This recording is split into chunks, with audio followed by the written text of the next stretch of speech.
আসসালামু আলাইকুম, কেমন আছো? এসএসসি 2026 ব্যাচের শিক্ষার্থী বন্ধুরা, তোমাদের পরীক্ষায় একটা নতুন চেঞ্জ আসতে যাচ্ছে। তো আমরা নিউজটা পাওয়ার সাথে সাথেই তোমাদের জানাতে আসলাম। তাহলে চলো দেখি তোমাদের কি পরিবর্তন আসছে। করোনার পরবর্তী সময় থেকে এই পর্যন্ত তোমরা দেখে আসছো যে শর্ট সিলেবাসে পরীক্ষা হচ্ছে, কিন্তু তোমাদের শর্ট সিলেবাসে হবে না, এটা ঘোষণা করে দেওয়া হয়েছে যে তোমাদের ফুল সিলেবাসে পরীক্ষা হবে।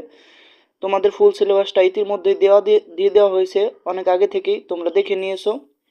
এবং তোমাদের যে আরেকটা বড় পরিবর্তন আসছে, সেটা হলো তোমাদের পরীক্ষা মে থেকে জুন মাসে অনুষ্ঠিত হবে।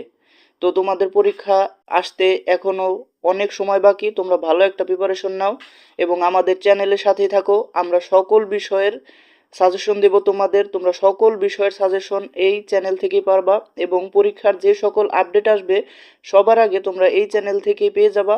তাই আমাদের সাথেই থাকো। যেহেতু অনেক বছর পর তোমাদের সম্পূর্ণ সিলেবাসে পরীক্ষা হচ্ছে, তাই এবার তোমার পরীক্ষাটা, তোমাদের যে এসএসসি 2026-এর যে পরীক্ষাটা আছে, এটা একটু কঠিন হওয়ার সম্ভাবনা বেশি। তাই আমাদের চ্যানেলের সাথেই থাকো, তোমরা সকল প্রকার সাজেশন পাবে, সকল বিষয়ের সকল অধ্যায়ের গোছানো সাজেশনগুলো পাবে এবং কিভাবে পড়লে একটা বেস্ট পরীক্ষা তোমার হয়। যেহেতু বহু বছর পরে, অনেক বছর পরে তোমার আবার পূর্ণ সিলেবাসে পরীক্ষা হচ্ছে, তাই এবার তো প্রশ্নের প্যাটার্নটাও একটু চেঞ্জ হবে। আমাদের সাথেই থাকো।